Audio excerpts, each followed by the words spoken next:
I've seen that the digital transformation also transformed by itself, and now we are more looking at how we are interacting as a corporations, how we are interacting with the customers, with the end users.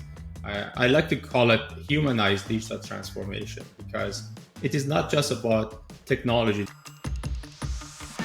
Not everyone makes the news, but behind every growth-driving experience, product, and transformation are experts who shape the outcome. Welcome to Behind the Growth, a podcast for digital leaders and those aspiring to become one. Each episode features a candid conversation with a remarkable individual. Join us as we focus on their struggles, wins, and lessons learned you won't find anywhere else. Let's get started. Welcome to Behind the Growth. I'm your host, Mudassir Malik, and today we're celebrating Saeed Shamsi, Director of Information Systems in Customer Care Portfolio at TELUS. Saeed, thank you for joining us today. Thank you for having me in this show. Yeah, fantastic to have you here. Saeed, let's give everybody some background. And I was thinking, why don't you tell us your journey leading up to your current role at TELUS?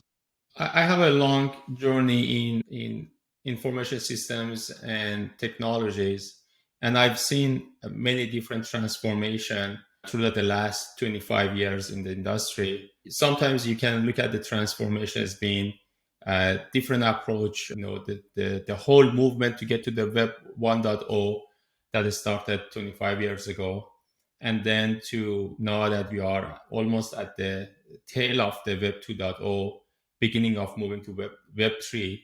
And then along the way, what has happened in the last couple of years that we have seen it in the world during the COVID, that the massive amount of the transformation has started. So I've been witnessing these transformations in business, and then how technology can evolve companies and moving from point A to point B, and then progressing in terms of how they are interacting customers, how they are servicing customers, and how the customer's behavior has changed. I've seen the whole movement of .com area. That was the time that I started as a developer, starting working as a software developer for companies that they had great ideas throughout the first wave of the digital transformations, getting to that what we call it the first version of the web, and then seeing lots of the failure during that time, and then the few companies could survive whole mess that was created in 2000, and then the whole bubble that was created through the .com area.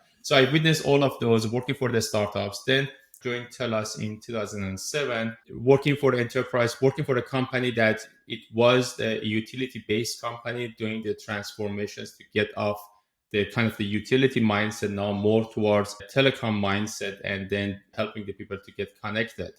So I worked in different aspects in the industry. As I said, started with the software development, then working as a project manager, program manager, and then moving up through the more people management side of it, and then leading some of the major transformation that we have done in the past 3 years here at TELUS that we are going to talk about today. Fantastic. I think you've really been through so many transitions that I'm just curious, do you feel that digital transformation is still a buzzword, or has it really become a reality? Or what's your take on it? Like, how do you see it? I've seen that the digital transformation also transformed by itself, and now we are more looking at how we are interacting as a corporations, how we are interacting with the customers, with the end users.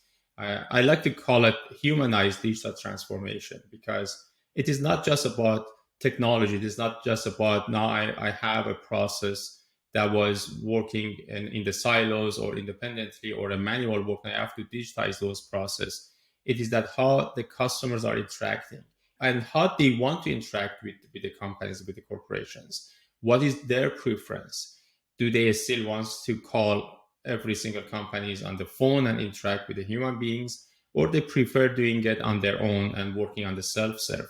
And how much of that kind of the back and forth is happening, that they may start with the self-serve, but then they need some sort of the help, especially in terms of having or seeing some sort of the products on hand. Can I feel and can I feel it? Can I touch it? Can I look at the benefits? Can some experts help me to decide? I need to get some advice on that. So there are always this kind of the human interactions mindset that, yes, I can do it online, I can click through it, but then I need advice, I need experts here. And how I can get experts? Is the experts available to me easily and readily, that I can talk to someone either on the chat or on the store, and if the corporation has the brick and mortar, or someone on the phone. So help me understand my options, help me understand the benefits that I can get, and then help me the area that I can do it by myself. So, that the whole DIY movement on the purchasing, lots of the customers, they prefer to do it on their own. They prefer to do it at the time that is convenient for them. If they want to do buying a new product or services at the time that is convenient for them, it could be 2 in the morning, could be during the daytime, during the evening time. I like to have that flexibility. Is the corporations giving me enough tools, enough systems that I can start what I'm looking for? At the same time, can I have a timely advice if I need someone to help me to decide? So then the journey would be more important than anything else, the customer journeys. And then the whole seamless movement from moving on from digital to brick and mortar, and then to come back to digital maybe, or to finish it anyway.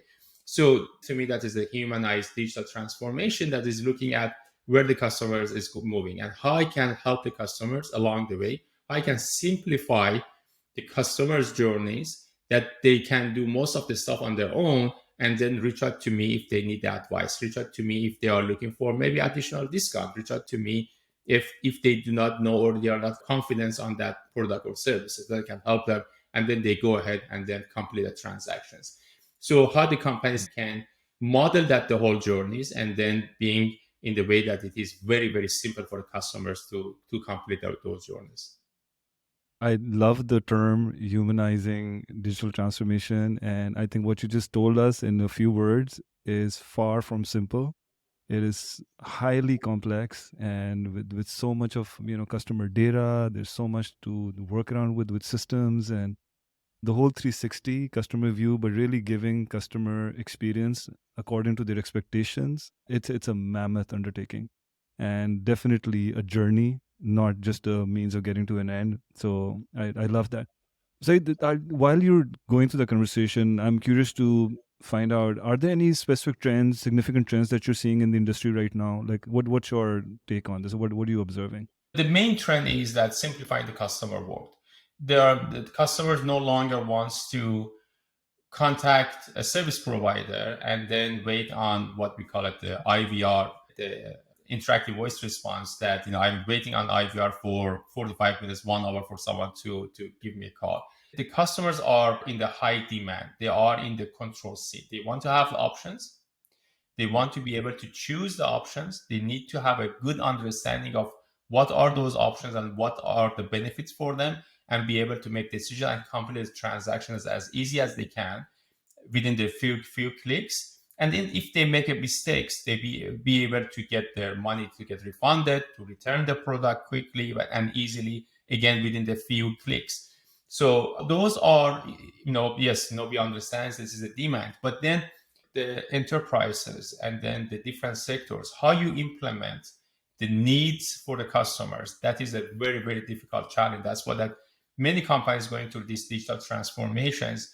And now we are at the stage that now we need to get it to the mass. I'm talking about the shopping experience is one thing, and then we have seen there's a massive amount of transformation. But I'm talking about the day two activities, the customer care activities. Lots of companies are focusing on, I need to sell more, I need to sell more. Great. So it is important for you to have a simple way of shopping cart. So I can click, get to shopping cart, and then complete it, and then the goods are delivered to me. But how you can solve the problem after sales, and that gets complex, especially in some of the industries. Telecom is the great example of it, that they have a very complex customer care. So it is not just the sales aspect. So the whole day two activities, if you will, now how I can move to that digital transformation for day two activities. And that is not that easy task to deal with.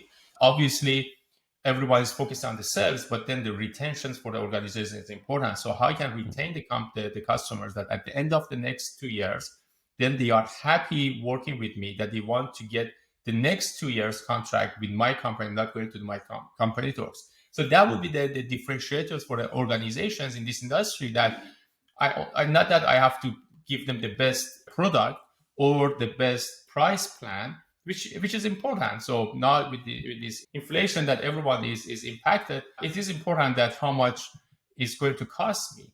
But another aspect is that now I have to be with this company for the next 2 years. Is the company providing the service that I need for the next 2 years? That is the sheer amount of the competition there, and there's lots of effort is required.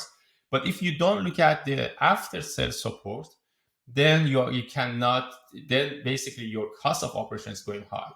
So the economy 101 is that you are profitable if you increase your revenue or if you decrease your cost. So in order to increase my revenue, I need to compete with my competitors. I need to have a very simple sales process, and then making sure that I'm providing the good cost, good price plan to my customers that the competitors cannot provide it. But at the same time, now that I have these customers, I have to retain the customers. That's my number one job, is to retain the customers and making sure the customers is coming back and they can renew the customer. And then after retentions, my number two objective is that how I can bring the cost of my operations lower. Okay. And that is kind of what I have done. That is what I've been working with my team in the last few years, was focusing on cost takeout. So as what we have developed here at TELUS, there is a product that we call CASA. So the naming is very, very interesting, that we call it because CASA is Latin, in Spanish means home. So we look at our organizations, and when we look at how we interacting with our customers, and then we find out that in the past we had everything based on one specific channel. The customers coming to, say, stores, and maybe we had to deal with it in the one way. The customer is calling us, and we had to deal with it in another way. The customer go to self-serve login, and then there was another interactions. We saw that there are 4 different interactions with customers. As I mentioned, I'm going to repeat myself here: going to the stores, calling the call center, doing the digital on the self-serve side, as well as the technician that goes to the customer's home. So it was the 4 different interactions. And then we realized that each of these interactions, they had their own processes, they had their own tools and the systems. So there were no unifications among those interactions. So the customers can say, hey, your technician came to my house in such a day and did something. Now he fixed my TV, but now my internet is slow. So they had to explain it. If they call the company, they have to explain it. Then they walk to a store, they have to explain it again. And then obviously on the web, there was no attractions. So we look at these 4 different pillars, or 4 different silos, if you will. And then we say, okay, it is not the best way for us to interact with the customers. First of all, the customer has to repeat themselves. They know that each of those channels are independent. So we are not helping the customers in that way. Second, there are more on the customer side. There's more effort on the customer side to contact us to explain their situation before we can solve it. And the third is that our cost of operation was very high because of these silos. So what we have done as part of this program, which is called CASA. CASA means that it is a home. It is a home of, and by the way, CASA in Spanish means home in English. And then we call it CASA because now it is a home for all customer interactions. This is all, again, we are talking about day 2 activities. Obviously, there are lots of transformations happened on the commerce side, on the sales side, but I'm talking about the day 2 activities. So what we have developed so far is to basically break down those silos, break down the way that customers are interacting with us, and then helping anyone that's interacting with the customers, regardless of channels, whether you walk into the store, whether you call, whether you are on the web, whether the technician is interacting with you and solving some of your problems at home, is that we need to bring these, what we call it, customer 360 view to all the interactions. If you are interacting with us, whoever you are interacting with, they should have a complete view of what product and services you have.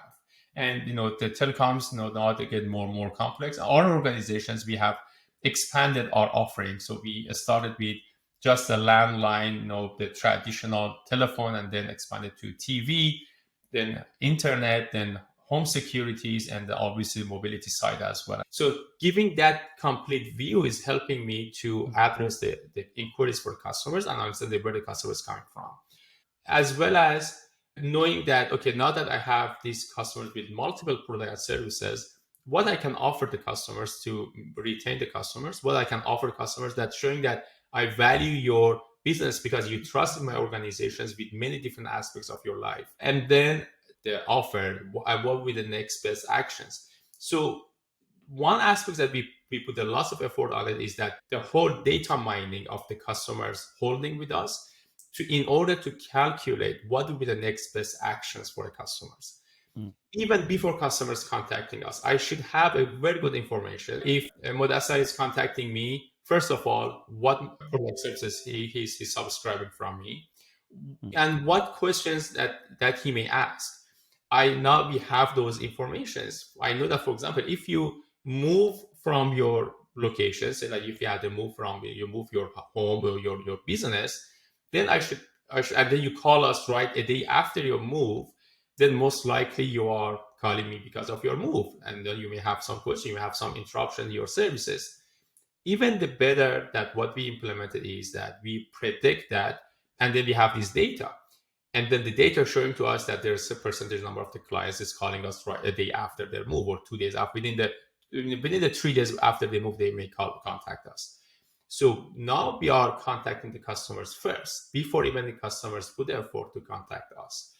Then we call the customers and we take a look at some of the data to see if we can see if there was any interruptions. And then you receive the call from the company and say, hey, Mudassar, I know that you move and I appreciate that you are staying with us, but then there is something wrong with your service interruptions. By the way, I already patched my technicians. My technician is on the way. They are going to solve your problem.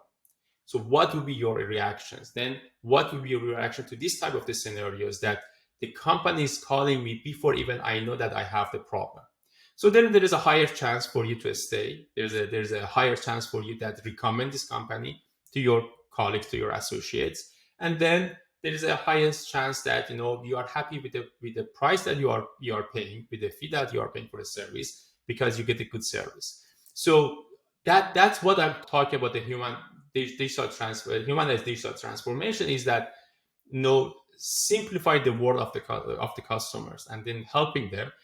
That's amazing. What I just heard, what you're telling me, and honestly, been there, done that. Like as a customer, if a company can actually treat me as a human and just empathize with me and try and make it more comfortable for me, and whether you have a solution right there and then or not, but at least you are concerned and you're making your best effort to give me the experience that I expect, or I would hope to get. Even that makes a huge difference. And I don't blame the organizations, because human expectations and behaviors are also constantly changing and evolving, right? And there's different standards being set which we expect, whether it's a different industry vertical, but we're still expecting the similar experience. And it might be possible, it might not be, but that's a customer, right? As a customer, I'm probably expecting or anything that I can put forward. I also liked what you said. It's not about, if you have a leaky bucket, you're not doing justice. Just bringing in new customers, and retention has really become a very important topic, and we hear a lot, everybody kind of really prioritizing it, which is another very important. This is a lot about on the customer side, but I want to flip this thing, and I want to go to the other side. And I want to hear, like, what do you, from your experience, what do you think are critical success factors as an enterprise or somebody who's managing to provide all of these services to the customer? So let's flip the side and let's hear what's driving that side of the universe. I mentioned the outcome, which is that it all matters, but then behind the scene there is a lots more needs to be done to get to that kind of a simplified view of what is the outcome side. There are no shortage of ideas, but then how you can align. So first of all, you need to have a good understanding of your company's objectives. That is number one. Then now you need to find out the way to reach those, and it's not going to be one shot. You know that it's going to be journeys. You need to keep that in mind, that reaching to those objectives and reaching or going through this transformation, it is a journey. It is not just we do it once and then we are done. Still, you need to build the right mindset of the team.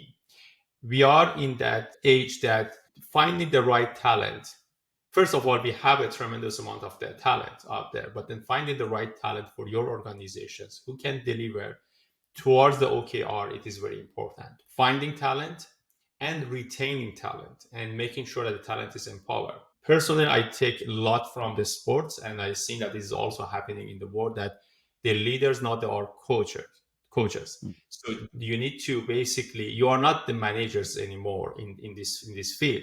So you need to bring the right talent. You need to identify who is the right talent that who can fit with your team, and then making sure that you coach them, you lead them as opposed to manage them. One thing is that creating these kind of the unit of the organization. We call it a squad. In our team we call it a squad. So I have a very large team. I have a team of about 140 people. And then how you can run the 140 people, obviously within the big enterprise, that they think that the whole belongings and then the engagement of the team. So bringing these people, put them in the units, what we call it a squad, and then helping them to make the best decision at the best time. So empowering them. So then you need to basically be doing lots of the planning. You cannot just build the one monolithic applications all at once. You need to break it down. And there are obviously the framework that is out there that is helping us. And many years ago, the whole movement towards microservices started. And now we are talking about the micro journeys and micro front ends. In very, very simple term, what is the micro front end or micro journey? Is that I know that I have these big applications that I need to provide. In the case of CASA, which is the day two activity, there's so many different aspects goes to the day two activities or the customer care activities. Then how I can, as opposed to build these monolithic applications that everyone's contributing to the one branch and one application, and then moving them all at once, which we know that is very, very time consuming. It's not just finding or the hiring or going to the interview. How you bring the right person that fits to this model, and then bring them in and giving them the identity. And that is very, very important for us, for our culture. We build the culture among, yes, we have a very large organization. So we have the culture of CASA, but then each squad, each team, they also have their own way of work. So there is a little bit of freedom for the team to decide on their rituals, to decide how they are going to interact with the outside of their world. So they are like a family working together. And we want to keep a very strong belongings for the team. They may move from one unit to the other unit after a certain period of time, because now they want to expand their knowledge. They want to see what other families are doing. It's like that. If someone is migrating from one location to the other locations, it is nothing wrong with that approach. So you are expanding your viewpoint, but then you belong to the family. You always can go back to the family. Fantastic. As a leader, and what message or advice would you give to your younger self, or even other leaders who are listening in right now? What's your advice to them? That's I learned by myself. So if I go back, say 10 years, what I learned is that, finding the right talent is not just the technology. So finding the right talent that can help you achieve your goal, and how you can transparently communicate to the team that this is our goal, making sure that everyone in the team understands the goal, and making sure that you provide this kind of the leadership that at the end, only thing is matter is the team winning, not individual winning. Okay. So yeah, I did in my career, I did some mistakes. I was, this guy is the best person that I can bring it up to the team because he has the most knowledge, or who is the most technical savvy. As I move or get mature in terms of my leadership and my style, I'm always, as I said, I'm going back to the whole sport analogy. It is not, and then the team sport, not individual. So the team sport, yes, you need to have LeBron James in your team, but it is not just one person. You need to have Lionel Messi in your team, and Lionel Messi, as we saw in the just past World Cup, that the strong leadership on the field can make a big differences, and there's nothing wrong with that, and everyone knows that. But it is not just one Messi can bring the World Cup to the country. It is also the team around him. So everyone else around him was contributing. So it is no longer the individual team. So what I learned among myself, and if I go back 10 years and I would do it differently, is that focusing on building these units that they can perform, and the performance of the team, not individual team members, how the teams can perform, and then setting up the right goal for the entire of the team. It's still working individually with the team, with the individual team members. That is absolute must have there. You have to provide coaching individually, but then you need to understand that individual winning is not that important as the team winning is important. Fantastic. Saeed, we're coming up on our time, and if you could share with our audience, if anybody wants to reach out to you, connect with you, what would you suggest? Like, what's the best place to connect with you? Yeah, I'm willing to. Actually, I'm looking forward to get some feedback. If anyone has any feedbacks or questions, by all means, they can come through the channel that you have on this podcast, or they can reach out to me on LinkedIn. If you search my full name on LinkedIn, which is Saeed Otufat-Shamsi, you can connect with me on LinkedIn. Message me on LinkedIn if you have any questions, any comments. By all means, I would be happy to contact with you guys. Thank you, Saeed. It's been an absolute pleasure to have you on Behind the Growth podcast. Thank you for spending this time with us, and we look forward to many more conversations. Thank you for having me. Thanks for listening to Behind the Growth. If you enjoyed this episode, make sure to follow along on Apple, Spotify, or your favorite podcast app. This podcast is brought to you by Mobile Live, a team of digital experts specializing in designing experiences, building products, and scaling technology. For more episodes of Behind the Growth, please visit mobilelive.ca/podcast.